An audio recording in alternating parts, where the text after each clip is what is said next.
Hi, so this is Christian. Came back to YouTube At session. this point, the list of lolcows will keep growing indefinitely. There are and always will Thì be hành ra lol có. people willing to make a fool out of themselves online, unwittingly putting their lives up to get picked apart by anonymous trolls. However, there's one name that dominates the category, and that name is chrischan. The degree of delusion, the sheer Mai sao hoa ta xí longevity, the funny and memorable moments, the rogues gallery of unforgettable trolls, and the volume of documentation. It all makes incest. for the greatest lolcow of all time. Unlike other cows who become too belligerent for their own good and end up burning themselves out too fast, chrischan has been providing the community with a slow burn experience, with many people even finding themselves empathizing with him along the way. However, after the events that took place in mid-2021, rates of empathy for chrischan plummeted to levels that had never been seen before. Hello, ladies and gentlemen, girls and boys, and dudes of all What happened to 2021? I am Christian Weston Chandler.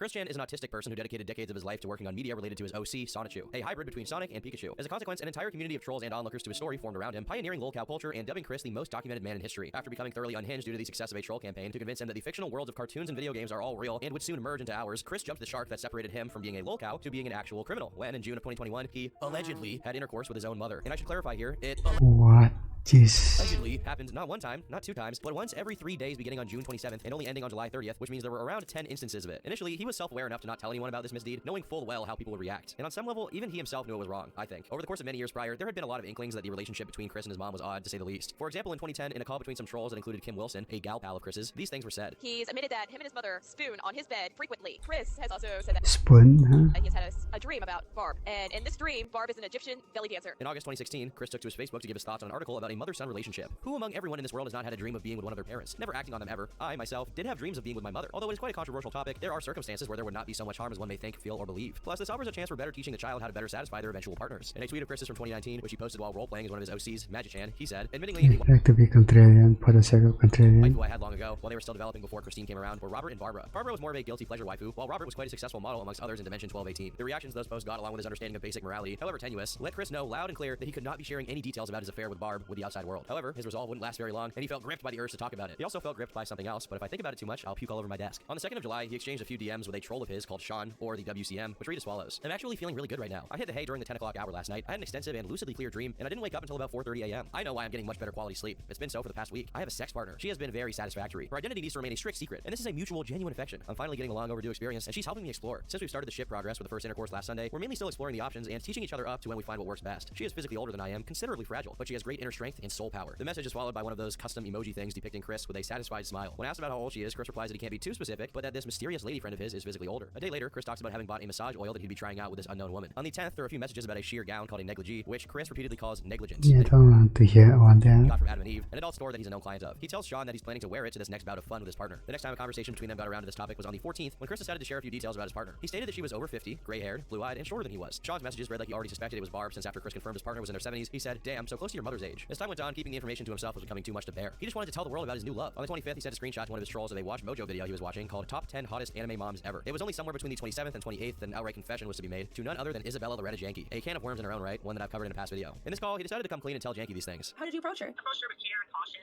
It was a time approach, so I just gave her comfort to talk with her, and we just branched out slow and steady, and then I encouraged her positively by her making the first move. She wanted to do it. Oh, she did? Really? She made the first move?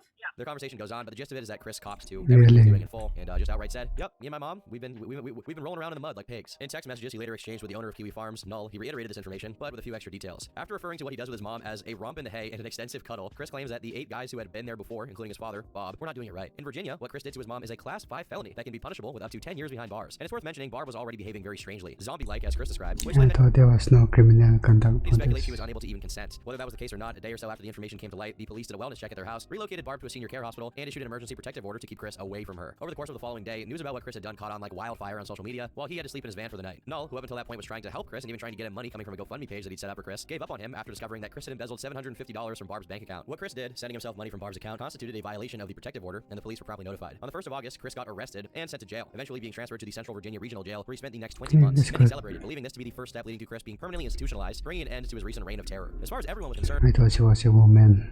There was no chance Chris would get away with this. I mean, he admitted to it. The jail saga was going to seal the book of chrischan for good, and now it was only a matter of observing Chris quietly withering away in a cell until he eventually got transferred to a mental hospital that would end up being his final resting place. In its own twisted way, it was the fairy tale ending that Chris kind of deserved. He's just not fit to be in the general public. Regardless of how satisfied people were to see Chris behind bars, he was still very much a person of interest. Soon after his arrest, someone from 4chan's random board claimed to have stolen the license plate off of Chris's car. That same month, Chris made his first court appearance, in which, according to a local news article written about it, he interrupted the court proceedings to loudly exclaim he was famous on the internet, stomping his feet and demanding that they give him his belongings that were still at the house. Your Honor, I'm a niche internet micro-celebrity, and I was going goblin mode. Later in August, a segment aired on Tucker Carlson Tonight covering Chris's arrest and how he could potentially be placed in a female jail. This marks one of the biggest pieces That's just kind of cringe. the media exposure that Chris has ever gotten. To make matters worse, as people were going around Chris's dwellings and scavenging for items they could resell on eBay, someone decided to go to his house, commonly referred to as the Temple. However, when this person got there, they found a lot more than a mere artifact. Barb herself was back at the house, which was shocking since most people presumed that she would stay in hospice care for a while or some kind of clinic, given her obviously deteriorated state of mind. Meanwhile, after begging for money so that he could buy things from the jail commissary and pay off his jail debt, Chris's next correspondence with the outside world had him comparing himself to Andy Warhol and Jesus Christ. Perhaps sensing that verbally expressing this perceived likeness wasn't enough, Chris urged the reader to use visual aid. Feel free to take any unaltered original photograph of my body's face, neck, and shoulder and chest area where I was not wearing the glasses. Then simply alter the photo to show a naturally growing beard, mustache, and sideburns. Now place that photo next to any image of Jesus on or off the cross. Compare. Look deep into my eyes and photograph. See for yourself. People have actually followed his instructions to very mixed results. It's more like Jesus with Downs than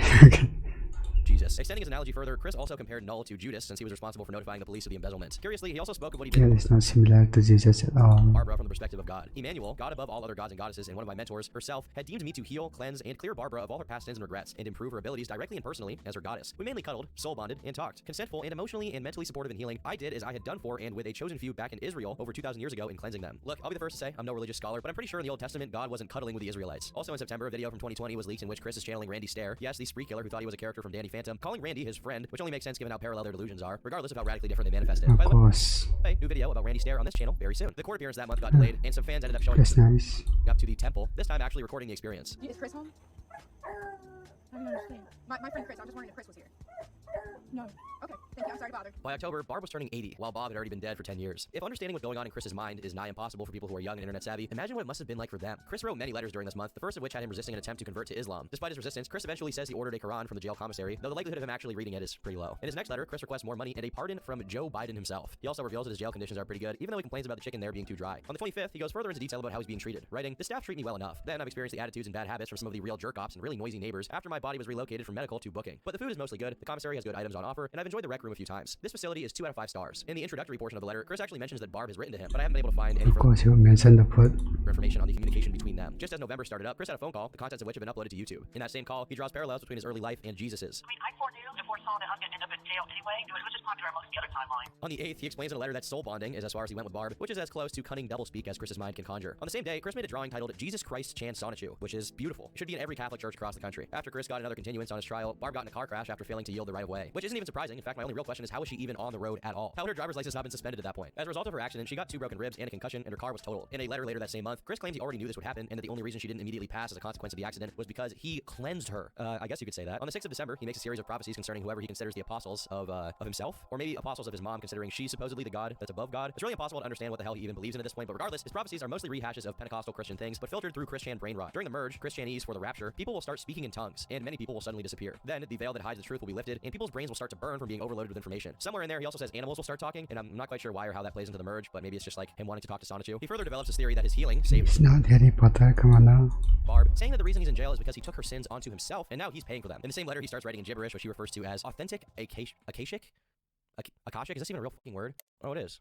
Huh. Well, you know what? You learn something new every day. In the same month, he would update the 10 Commandments, seeing as times have changed since they were first created. And according to Chris, his updates will help human beings better understand the practices of magic, psychic powers, safer sexual intercourse, and soul bonding. Though he hasn't finished his update yet, he mentioned that he planned on making it into the 11 Commandments, which in my opinion just isn't as punchy as the 10. In January, he made a couple of calls from jail, both of which have been archived and uploaded to YouTube. In the first one, he reveals he's been trying to get a hold of Barb to no avail, as the 3 times he's called her, she never picked up. Because of his concern with Barb, he asked the person he's talking to call in a wellness check on her since she's probably not doing well after Chris's departure. Not that she was doing great when he was there either. On the 18th of January, in another letter, after declaring his intent to go right back to the temple as soon as he's out, which at this point many people found impossible and thought would never happen, he revisited the old topic of his commandments. And I think now is as good a time as any to go into their actual contents. At this point, Chris had 15 of them down, though of these first 15, because yes, there will be more, we only got to see 11. The commandments of neo-spiritual Christianity, the official name of his religion, are mostly vague, secularized copies of the original ones. He barely made any changes to the more universally accepted ones, such as thou shalt not kill, don't steal, stuff like that. However, a couple of notable changes are that adultery is completely okay, well, and good, and that you are strictly forbidden from commenting mean things online. I mean, if nothing else, you can tell that Chris definitely wrote these. In the same letter, he expresses that the pieces of fan fiction involving Sonichu that stray too Okay, that far away from certain others cannot have an opinion. elements of the canon are making him very upset. So he lays out a few ground rules for them to keep them readable for children under 14. It seems like he's actually forgotten how many times he's put stuff into the Sonichu comics that violate these rules, but with the lack of effort and forethought he treats the comics with, it doesn't really surprise me. A day later, he added to these rules, saying that no authentic Sonichu issue was allowed to cover any of the events surrounding and following his arrest, and depicting Chris as overweight or merely mentioning it would instantly render a story not canon, toxic, and fake. In February, there's yet another continuance, and after turning 40 years old, Chris gets transferred to the Western State Hospital after being deemed incompetent to stand trial. Some people are of the opinion that despite his mental issues, Chris knew what he'd done and should be punished by the full extent of the law, while others say he was better fit for being permanently institutionalized. Either way, it seems like everything was going according to plan, and activity died down significantly until May when he returned to jail. As a result of the transfer, we get the only picture of chrischan taken for the entirety of the year 2022, and he doesn't look too happy in it. This may or may not have to do with the fact that, as he alleged in a letter from later that year, on the day he was transferred, the staff pinned him down aggressively, which reminded him of his childhood trauma of being held down by 4 or 5 people at school. However, since we only ever get Chris's point of view, we don't know if the staff was given a reason to do that to him, or if it happened at all. On the 6th of May, we got a few drawings Chris mailed to one of his followers, and 3 days later, another letter was sent in which Chris mentioned that the Sonic.exe creepypasta is officially real and leaking into our dimension. I already know that he believes that all fictional worlds are real, but it consistently surprises me how even the most ridiculous pieces of media get roped into this fantasy, and Chris never doubts it for a second. Due to his lifelong resentment for being considered mentally ill, Chris refuses to reveal where he was while away from jail. He also denies that he did anything to Barb, and in a passage in which he tells a biographical story of Barb's life, he makes a few claims about her that I don't recall him having ever made. For He's now lying again. example, he says that she married his dad because he had a house and that she was emotionally abusive, threatening to do something drastic when Chris announced he was going to a convention in another state. Also, adding context to the accusations levied against Chris, he claims that all the way back in 2012, when he paid for the services of Mia Hamm, the Cherokee woman, to no longer be a virgin with rage, Barb supposedly told him that she would have done it herself. I should note that due to his lack of social acumen and extensively documented propensity towards lying, it could easily be the case that Barb said something more along the lines of she would have dated him herself if she weren't his elderly mother. However weird that still may be, it's not exactly a proposition like Chris is making it out to be, but you know what I mean, it totally could be real. There are some other notable moments in the May 11th letter, such as his claim that Jacob Sockness, one of his more recent trolls, was responsible for cursing the world with the pandemic. And in a random pivot, Chris says, I had foreknown World War III as why My Little Pony Generation 5 being manifested in 2020 to 2025 was premature. In the same letter, Chris reveals the last known commandment of neo-spiritual Christianity, which commands that no one shall be pressured into You're having blaming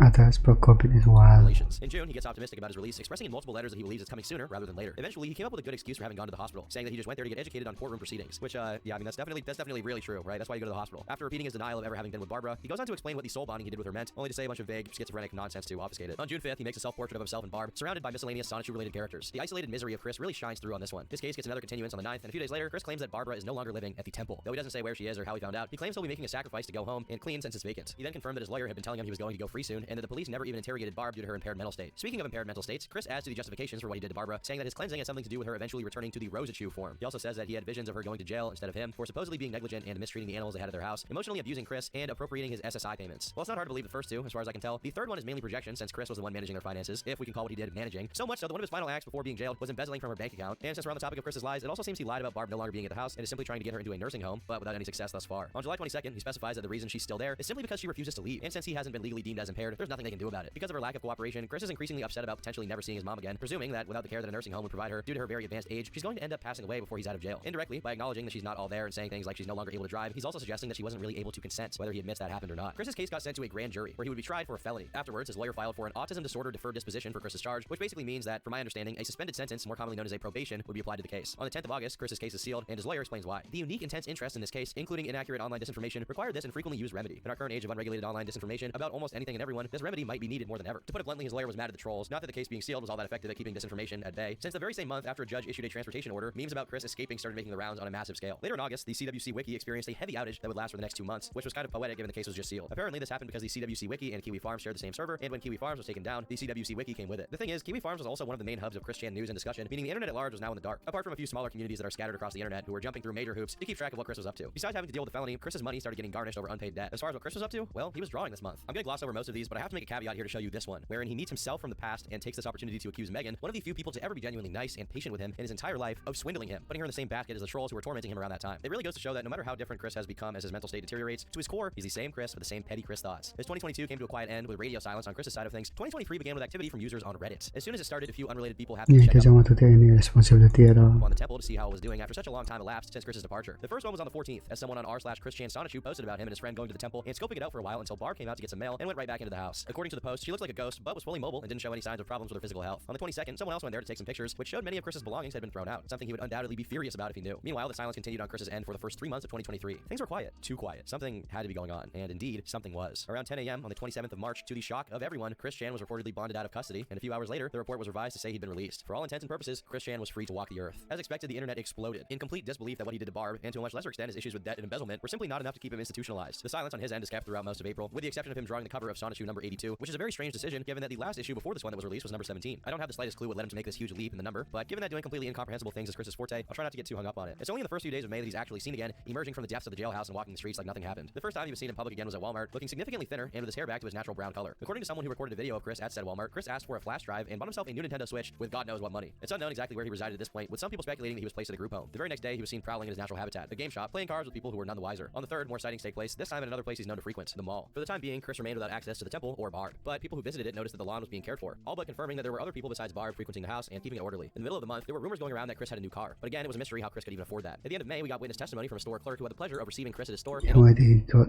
all the money from, man? Also happened to know who Chris was, who said that Chris was pacing around the place, talking to himself about things, and stinking of, as the clerk put it, pure shit, so much so that he had to breathe through his mouth. The image taken during Chris's stay at the store had a girl in the background, who eventually found out she was in it and commented on it, saying he was taking ages in line, as he was trying to find loose change all in his bag. I couldn't really smell him, so I guess I wasn't close enough, or all the essential oils in that store were clogging my nose. June of that year was uniquely quiet, and there was only one sighting of Chris going to buy ice cream with two unknown women, none of which were Barb. The next time he was spotted was in July, with his hair freshly dyed blue, and he actually moved locations. Apparently during the course of this month, Chris relocated from his usual stomping grounds to Lynchburg, Virginia, where he was spotted playing card games and stinking slightly less than usual. In August, the judge in charge of Chris's case entered for a dismissal of the Barb-related Actually charge, became get him. basically meaning that he would get away with it. Meanwhile, someone spotted him at yet another Walmart and had a chat with him about Sonic, and once again, he was described as consistently talking to himself while he walks around. It was during this month that Chris slowly regained access to all of his electronics, judging from his Pokemon Go and PSN accounts getting reactivated and having some activity. And then he gets his computers back, at which point he gets back on Twitter and starts liking posts, one of which is lewd MLP art that I won't go into detail about to save you all and your sanity. It appears that he kept a lot of the art he made during the stint in jail. Just on the 23rd, his very first social media post in over 2 years was a big dump onto his DeviantArt, containing pictures of everything he drew while locked up. A couple of days later, Chris's case was officially dismissed, which he celebrated by playing Street Fighter 6 on his brand new PS5. I still don't understand where this money is even coming from. Where is he getting these funds? Is he in contact with like Bitcoin dono whales? He also got back on his Xbox account and sent one of his private correspondents, Helena, a DM, which was released. In it, he said, "Sorry for not responding, but I've been keeping a low profile as possible. Anyways, I'm not mad at either of you at all, and my online return is coming. And I allow you all to share this, as I know you're likely to do. I also enclose the following photo. Thank Critical for the really divinely inspired G Fuel. Be safe and well, you and everyone, with blessings." So I guess he's a fan of the moist Critical G Fuel flavor. Based. With his electronics coming back into play and him being comfortable enough somewhere that he could buy something as expensive and easily stealable as a PS5, some people got to wondering if he'd actually return to his house. I mean, there's no way that could be the case though, right? Certainly the cops or whoever was in charge of keeping Barb safe ensured that he could never get back there, right? Well, unfortunately, it wasn't long before Chris's car was seen on the house's driveway. There was a point in time in which people were laughing at the prospect of Chris ever being able to return to his house, but only because it seemed so unlikely, so ridiculous. It's unknown if Barb was there during Chris's presence, but this is as bad an omen as possible. It's also during this month that we get into more details about the women Chris was seen with after his release. In particular, the one called Flutter. During a visit of his to CVS caught on CCTV, Chris can be seen being generally touchy, even hugging and kissing her. The nature of this relationship was still a mystery at that point, but at the very least, we can be thankful that this woman wasn't his mom. For quite some time, the last video featured on Chris's channel was a clip of the infamous troll Anthony Legato screaming the name Julie, which is one of Chris's, I guess, ex-girlfriends, you could say. However, at the end of September, the video was taken down, signifying Chris had also regained access to his YouTube account. His Facebook was then unprivated, he got a new Discord username, and everything pointed to his imminent return and total CWC victory. Said and done on the 16th of October 2023, his prophesied second coming took place in a video titled Jesus Christ-chan Sonichu Prime Resurrected and Returned, and it's about as glorious and theatric as we all imagined. City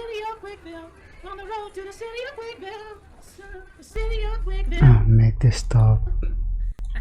Perfect. Though Chris claims he edited this video himself, the semi-competent green screen usage has been speculated to be the work of a helper of Chris's, who is a member of the Praetors, who is also responsible for running the official CWC Mart, which Chris advertises for in the description. The CWC Mart itself is an Etsy store where a number of items are listed, like an official chrischan Sonichu medallion, a chrischan 2021 Lost Commission, and a bunch of other just random items, one of which appears to just be a bag of rocks he collected from outside, which is being sold for $15. What a steal. Judging from the segments of the video in which he was just speaking, it sounds like his diction has gotten considerably worse, proportionally to his general And You all continue to do excellent and very well. I know so, because I've got maybe I should start selling rocks all then. these crosses on the palms of my hands, and the images and the etchings of where I have been hung on that cross back in Nazareth many a millennia ago. See y'all later. His return to YouTube is tied with more merch being produced for his store, meaning it's quite likely the only reason he started making videos again was to drum up attention and advertise for them so he could get some money. Obviously, his resurgence on the channel caused people to instantly start talking about what he did to Barb, prompting him to release a video addressing the allegations just a day later. For whatever reason, the background image he chose for this video is some kind of grand theater-looking thing, and I initially suspected he might have been looking for something resembling a court, then stumbled onto the theater thing and thought it was good enough. However, I was proven wrong, as he addressed this exact question on his Twitter, saying he deliberately selected the Royal Albert Hall for obvious reasons attached to this image. I don't know about you, but this doesn't exactly scream out obvious to me. In the video, he wholeheartedly pleads innocence and admonishes the trolls who are spreading fake news about him. That's a mess of good grief right there. Why did y'all have to do that? You all really erroneously misunderstood me, period. He then tries to flip the accusation around and say the trolls were the ones pushing for him to get into a relationship with his mom, which, in the case of Isabella Janke, is actually true. You are the minority. You've written those smut fiction. You shipped me with Barbara. You shipped me with that Snow Knights. Maybe he thinks if he makes fun of his mom, it makes his case more convincing. There's a few notable things here as well. For starters, his eyes are glued to whatever notes he took for the entire duration of the video, probably because he's aware he'd get nervous having to freewheel the recording and would end up looking like a really bad liar. Didn't work too well though, since his defense from the accusation still feels extremely contrived. Chris is also a lot less concerned with keeping his voice in his fake high register in these most recent videos, often allowing his voice to drift all the way back down to how it used to be. A little later in the video, he starts talking about Isabella Janke. Bella was the real sex criminal in that. She really wanted to try to get me in something. She's the real criminal. Fucking bitch! Calling her out! Call her out! Isabella Janken! She's the real sex criminal, period. She did a whole mess of adulteration and manipulation and things in her own words and attitude, insinuations and everything. Well, I'm not sure what leads him to call her a criminal of that kind in particular. Other things he says about her are true. She did want to troll him into going the Randy Stair route and leaving this dimension, to put it mildly. However, it's almost as if he was trying to conflate the troll campaigns he was the target of with what he did to Barb so that he can take himself off the hook for it. What's strange is that despite attributing his arrest to the efforts of trolls, he simultaneously says he purposefully allowed it to happen. I guess this is like his headcanon adjusting for something being out of his control, despite his delusion about, him being God. He's like, well, I let it happen. I may not have made it happen, but I did let it happen. Chrischan, as always, sucking on a big old tank of copium. He also briefly speaks about the woman he was seen with, but the only new piece of information he reveals about her is that she's 30 years old and got in touch with him while he was still in jail. I suppose Chris's autistic riz became even more powerful once he became prison hardened. What can I say? Chicks dig a man who's done time. On the same day as that video went up, Chris paid for Twitter Blue so that he could have a check mark next to his name, displaying once again that regardless of what he's been through, he remains the same goofball from 15 years prior. He makes tweets complaining to Hasbro about the continuation of My Little Pony Generation 5, pleading for the return of Friendship is Magic, which he considers infinitely superior. Mind you, he got into MLP during the Megan arc on accident, as he was just trying to show interest in the same things she was into to win her over, but ended up becoming more obsessed with it as time went on. In a very funny turn of events, the next video he uploaded was Angelica Rosachu's Christmas Play Part 1, which is a rendition of the Nativity Story with a full Sonichu cast. It starts with this bizarre low-resolution drawing of Angelica and a very eerie song that kind of reminds me of Everything at the End of Time. Before it gets into the actual play itself, Chris makes a disclaimer explaining that the reason the cast is almost all Sonichu and Rosachu characters was that they organically volunteered to be in the play. Not, I repeat, not due to some kind of segregation. It's very funny to me that he felt obligated to put that there. I wonder if he's still trying to beat the racism allegations from the attraction sign era, in which he excluded black girls from his dating pool explicitly. As for the play itself, it's mostly just a green screen Chris superimposed on a snowy background to evoke CMOS vibes, of course, while he reads off his schizophrenic understanding of the nativity scene. Sometimes, when he's speaking from the point of view of a different character, a JPEG will flash on screen over him. Pretty subtle filmmaking. While I won't get into the minutia of every single part of this play, let me digress to tell you about the drawings that appear throughout them. Despite there being a sizable amount of them and all of them being listed for over $100 at the least, they've actually all sold, despite their abysmal quality. It's hard to believe that Chris is managing to monetize his own insanity in real time, and there's absolutely nothing that anyone can do about it. My personal favorites from this collection are the ones involving George Bush, or whatever Who's buying this? reason. In both of the drawings featuring the ex-president, he's seen laughing at the part of the gospel in which Peter Whoever buying this is more sick than him. to the water for not having enough faith. And George is saying, what could be wrong with my footing? As the many different parts of the Christmas player uploaded to YouTube, Chrischan is looking for skilled people to open a Minecraft server with. On the 25th of October, he announced he'd start live streaming, and no matter how much people were grieving for the fact that he was free, at least they'd get some content in exchange for his crimes against humanity that are whatever happened with his mom, and also unleashing Chrischan into the general public. His first stream, aptly titled The Return of Jesus Christ Chan Sonichu Prime, and I say aptly titled because his neo-Pentecostal roots really start showing.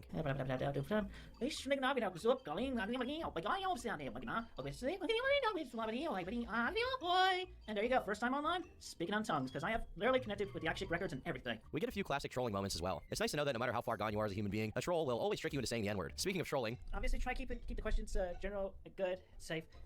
Why that gift of all gifts? I have no idea why Chris thought it was wise to allow people to play gifts on screen with donations. The feature is doomed to be abused by the toxics, as he would call them. While answering a question about how his jail experience was in relation to the one he had back in 33 AD in his previous incarnation, Chris gets briefly thugged and is asked a very inappropriate question. It was actually no different than... Actually, it was quite different as supposed to be better than when I was Jesus back in Jerusalem. For the record, that gif of the African-American gentleman looking quite distraught playing on the top right of the screen is the result of serious thug activities, sometimes involving porn, which I cannot display on screen, but basically the meme here is that it's funny to sneak that onto random people's streams, which has been dubbed thugging, though I'm sure that Chris had no idea Play corn in it this. even happened. Regardless of the people trolling him, the stream was a big success in his eyes, now sitting at a little over 60,000 views, which is definitely not bad. A day before Halloween, another stream went live, consisting of Chris reading some of his own literature. Like all of his streams, it wouldn't be complete without some trolling. Though I'll spare you from having to watch Chris defend himself against the allegations again, there is a portion of this stream in which he says that the Barb incident didn't happen, but he specifies that it didn't happen in this timeline. Maybe that's how he swears in his mind and secretly believes he shifted into a different reality, effectively exonerating himself of whatever he did in the past timeline or something. Maybe we can get someone smart like Stephen Hawking to explain what this means in between his sessions of watching midgets do complex math equations on Little St. James. In his first stream from November, we see a return to form. Good one. No Ian. There will be no addressing of anybody by the name of Ian because there is no Ian here. It's very funny that Liquid Chris's troll campaign was so effective that the name Ian still grinds Chris's gears to this day. If being an accomplished writer and visual artist and being a demigod isn't impressive enough, Chris also proves himself to be quite capable at impressions. I have 2 number 9s, a number 9 large, a number 6 extra tip, a number 7. If you didn't catch that, those were supposed to be Big Smoke from Grand Theft Auto San Andreas and Eric Cartman from South Park. The most striking moment of this entire stream, however, comes near its end as people were spamming Chris is boinking the bar. That's just copy. You'll see right now in the chat, somebody makes a text donation that deeply disturbs Chris. Hi. A lot of people have read deeply into this moment trying to understand what emotion Chris was expressing, with most concluding it was pure, unadulterated guilt. On the 7th of November, some pretty interesting news was shared on the subreddit when user TaxesTheft98 posted the following. I was working around 15 minutes away from the temple, so I stopped by to reminisce. Lo and behold, the new Sonichu car was there. I shit my pants in disbelief when Chris stepped out of the house with boxes to bring to the car. I got out, introduced myself, and made assurances that I would not take pictures. We had a 10-minute or so kind of awkward but pleasant confirmation. It was confirmed that Lynchburg is the new place of residence, but no other specifics were offered. Barb is still around and doing okay. It turns out that Chris was just grabbing some belongings and took Barb shopping earlier in the day. I did see Barb at the door and heard the bark and howl of an old beagle that I've heard so many times. There were no mentions of Sonichu or Rosechu, but we did talk briefly about the new Sonic Lego sets. Manifesting was brought up, and I was blessed, and we shook hands before I left. Overall, Chris seemed a little nervous, but maybe happy to have a normal and friendly conversation. I took no pictures as I knew if I did, the conversation would be over, so you just have my word here. I'm still in disbelief over it all. Oh, and the medallion was being worn. Contrary to what many still thought at this point, there was no restraining order preventing Chris from seeing Barb. So in the future, it's entirely possible that another bout of cuddling may occur, and may God save Barbara if that does. On the 10th, Chris offers his very valuable services to Nintendo once more. If you're not aware of the deep lore, if I recall correctly, he's been tricked on more than one occasion into believing he was in contact with many representatives of Nintendo who were interested in making a game out of the Sonichu IP. Strangely enough, Chris thinks that his expertise in playing Pokemon qualifies him to work on the games. On the same day, he does a Q&A stream. For starters, Chris apparently uses healing powers in a pretty creative way. way. Yeah, my autism for the most part has been cured.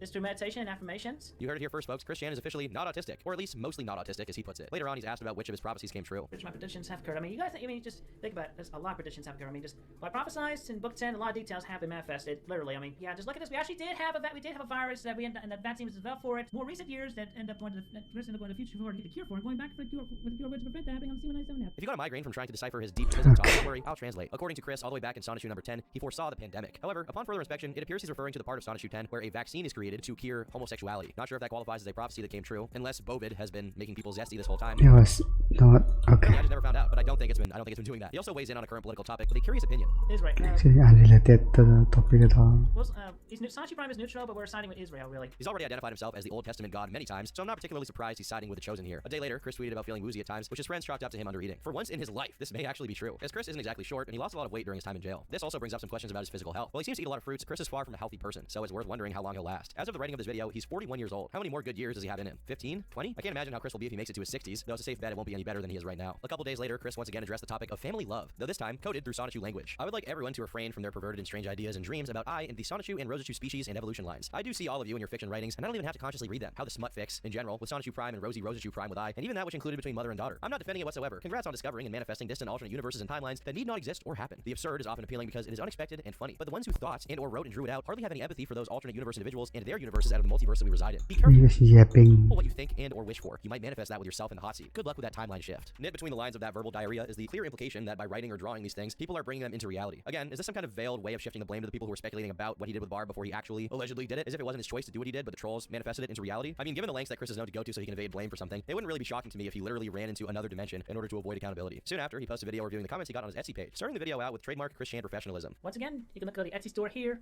and purchase medallions when they are in stock.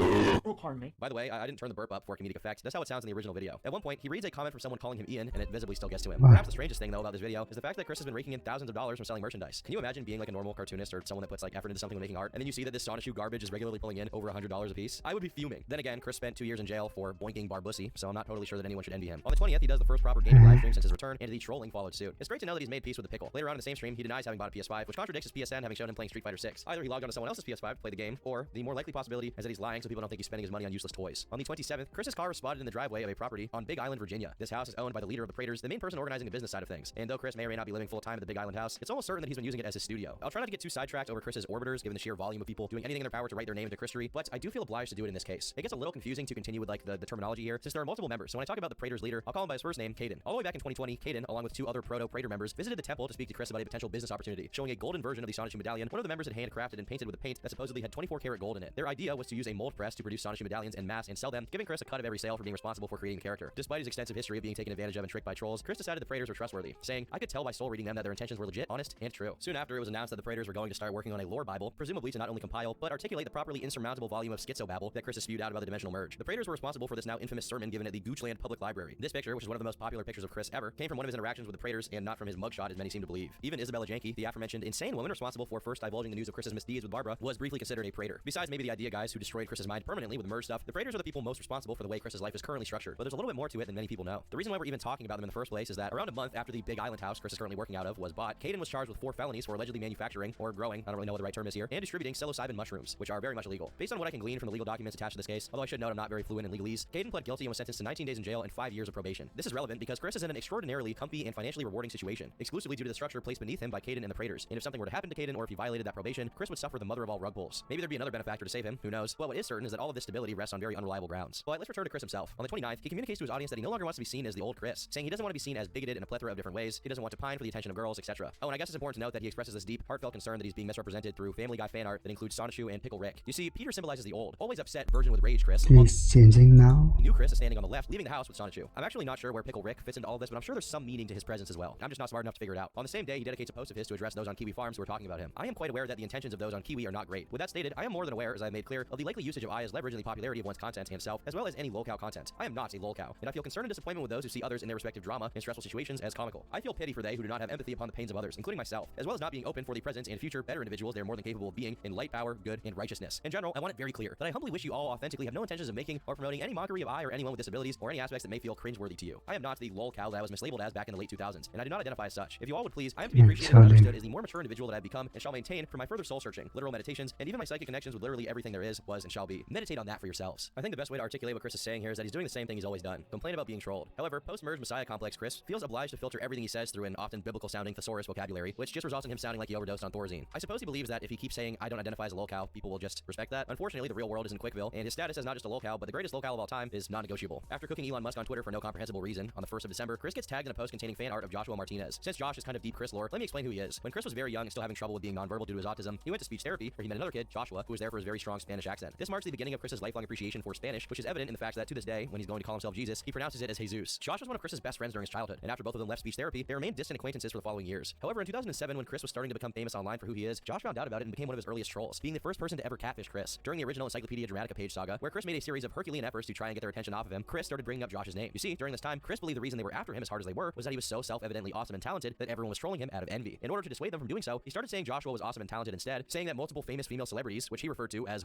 were lusting after him. You can imagine how effective that tactic was. To say the least, Josh and Chris had a mixed history, and the fact that Josh trolled him so early Wow, on, this story is actually and then he wild. got under Chris's skin when it was still very easy to do so, and made his mark. This explains why on the 4th of December, when someone by the name of Plotistic posted fan art of Josh that made him look very buff and tagged Chris, he responded with, "Raffle, man, if you think Josh was built buff like Chris Evans or Lucas Lee, you're way off." He pretty much had a string being built with some physical strength within it when I last saw him years ago. It's very odd to see Chris make fun of someone's appearance when he's so sensitive about his own, and will block and shut down anyone who tries to point out that his physique is far from what one would call graceful. A day later, Chris was once again spotted in public, this time at the Greene County Sheriff's Office, with his panties visibly pulled up to his belly button. Someone replied to the post speculating that he was at the Sheriff's Office in relation to his probation, or possibly to take legal action against the people who had been doxing him. However, the original poster explained what Chris was there for, saying, "The reason is neither. As far as my understanding, he was trying to reclaim items of his that the Sheriff's Office has in their possession." A little later, a completely unrelated person who happened to be in the MLP community made a tweet that read, "Repost if you are against predators being welcomed back into our community only because they apologize after getting caught." Quite the sensible position, and based on all of the freaks I've voluntarily exposed myself to in order to make videos about these people, I'd say it's a requirement for any functional community to get rid of those kinds of people. However, a day later, Chrischan thought he should add his own 2 cents into the conversation, saying, "The misunderstandings linger from those who misconceive of others' intentions or lack thereof in pure accidents or happenstance. Do not be closed-minded to apologies, and when one has authentically done nothing wrong or is not guilty of anything, especially after being proven this in court of law, they are to be welcomed back into society, period, without any further bias based on the past misconceptions. As for those who have and are, or have redeemed themselves, proper, let them be welcomed. And if they act improperly again, then they are shown to require more time to meditate and reflect for themselves." It's worth making a note here that Chris was never proven, like, not guilty in a court of law, although I guess he is still innocent until proven guilty. Really what happened was he was placed in an autism deferred disposition program that allowed him to basically be on probation due to his disability. Based on what Chris himself said in the letters while he was in jail, no one ever talked to Barbara, and I doubt the audios of Chris confessing to Janky were ever brought up at all. As a matter of fact, the tweet he's replying to is talking about people who apologize. But has Chris even apologized? He's just been claiming he's soul bonded with Barb. He's never apologized for anything as far as I can tell. In fact, he goes back and forth between denying it and then simultaneously being like, "But if someone did do something like that, it'd be fine." The gif attached to this tweet is an anime guy getting punched in the face so hard that he flies away. I don't really know why that is, I can't explain it, but it's there. On the same day, Chris makes a hard pivot to talk about Rick and Morty, claiming that the night episode of the 7th season is accurate in relation to the dimensional merge. A couple So it's just people think. days later, he drops new video content. 2 shorts uploaded in reverse order called Toys for Tots. Doesn't seem he understands the concept of shorts too well, though, since the 2 videos are actually one long video split in half, and it only makes sense if you watch both. But again, they're posted in reverse order because he uploaded part 2 before part 1, when he could have uploaded one regular video instead. And he complains about people taking pictures of him when he's out in public as if he's Bigfoot. But I'm not sure why he's only expressing his disapproval of people doing that now, given it's been happening for months, but maybe he only just realized. On the same day, Boogie2988 tweeted out celebrating his 6-month anniversary with his girlfriend, to which Chris replied, "I for one appreciate and like seeing you both content and mutually appreciating each other as soulmates. It is very good." Is getting a relationship blessed by Chris a good or a bad thing? What kind of abyssal energies can you be accursed with if the power of Sonichu starts acting on your relationship? Soon after, Gino Samuel, the person responsible for documenting Chris's entire life over the course of dozens of long-form videos on YouTube, replied to someone tagging him showing a 3D printed Sonichu medallion alongside a certificate of authenticity. Chris passively aggressively responded to Gino's post, saying, "Gino, don't even with the certificate. 3D printed never surpasses the full soul effort in handcrafting. It's not funny." This is funny because Chris is the last person on earth I'd expect to be an art elitist, since the quality of his drawings of Sonichu have remained steadily awful ever since he began making them. I guess this is another instance of Chris's fixation on his characters being represented the right way by his standards, similar to how he got really mad at Sonic's arms changing colors at one point. Another of his fixations, as mentioned previously, is My Little Pony, specifically the Friendship is Magic show, which he's been prophesying will be uncancelled and resume soon, just about any day now, probably when the merge is complete. In another tweet, he says that it shall be done by divine intervention and command. In his mind, he says that MLP Generation 5 has simply taken place too early in this timeline, and it must be corrected. I'd expect him to have already corrected it by now, given that he's supposed to be God, unless MLP falls outside of God's purview, which is somehow not that far-fetched of an idea. On the 16th of December, an employee of the local UPS notices that Chris is at his workplace and takes a picture of him through CCTV. Despite the camera's very low resolution, Chrischan's appearance is so recognizable that you can tell it's him with barely any visual information. The lanky legs with the tube socks, the scuffed gym shoes, the jean skirt, not to mention his barrel-like กดเล่นอันนี้44 ปี position and dyed mane. He's got a recognizable look. You gotta give it to him. No one else can steal that Chrischan swag. A few days later, Chris puts up a new video on the YouTube channel that consists basically of him playing with his Transformer toys and making them dialogue with one another. Young warriors! Listen to me, young warriors. There's a lot more to this than early what meets the eye. This video sees the revival of one of Chris's oldest Sonichu concepts, the private villa of corrupted citizens, originally created to house his trolls and the evil witch Mary Lee Walsh, who was the dean at his community college who kept taking down his attraction signs. A day later, he spotted again, this time at an airport with his girlfriend Flutter. The person who posted this sighting to Reddit mentioned that Chris was on the same flight as they were from Charlotte to Richmond, Virginia. I have not been able to figure out what he went there for, though the two most likely candidates are some kind of convention or a business-related meeting. He's seen with Flutter again the next day, wearing an alternate version of the classic. According to the person who posted the images and was seeing Chris and Flutter interact from up close, despite her appearance, she was the one keeping Chris at bay, who apparently was making trouble in the restaurant they were in. Not only was she the one paying for the meal, which Chris allegedly consumed like a child, but he kept trying to talk to random strangers and bothering the staff while Flutter pulled him away. On December 22nd, Chris does his last stream of the year, coloring the special Sonichu number 0 HD edition. As of the writing of this video, the last time he was spotted was in another state entirely, North Carolina, in the town of Cary, picking up tickets for the Animate convention, which is going to take place in Raleigh. Despite the great fear that overtook people when Chris was released for allegedly having done something unspeakable, the people around him have proven themselves decent at keeping him at bay. On the other hand, it's great that Chris hasn't become a roving maniac wandering the streets prowling for Barbara lookalikes to soul bond with non-consensually. However, how long Yes, can that that's last? How good. long until the Sonichu containment support circle breaks? Some have brought up ethical questions in regards to the Praetors making money off of the medallions and merch, since Chris is technically disabled and potentially evil. But perhaps a better question is, how ethical is it to do any business with Chris, given what he allegedly did to his mom? There's really no telling of how all this will turn out. Only God knows. And by God, I mean chrischan. With that being said, thanks for watching this video all the way to the end. Definitely.